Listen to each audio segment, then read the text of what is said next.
يا أيها الذين آمنوا ليبلونكم الله بشيء من الصيد تناله أيديكم ورماحكم ليعلم الله من يخافه بالغيب، فمن اعتدى بعد ذلك فله عذاب أليم.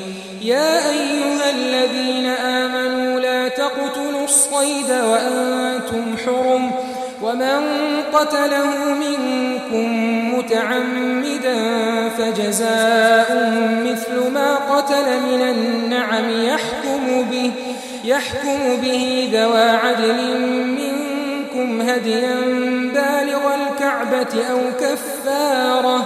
أو كفارة طعام مساكين أو عدل ذلك صياما ليذوق وبال أمره، عفى الله عما سلف، ومن عاد فينتقم الله منه، والله عزيز ذو انتقام.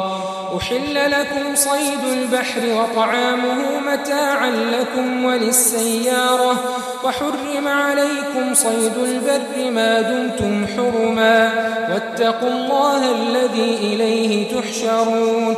جعل الله الكعبة البيت الحرام قياما للناس والشهر الحرام والهدي والقلائد، ذلك لتعلموا أن الله يعلم ما في السماوات وما في الأرض، وأن الله بكل شيء عليم.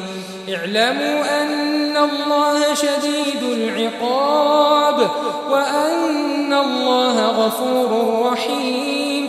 ما على الرسول إلا البلاغ، والله يعلم ما تبدون وما تكتمون.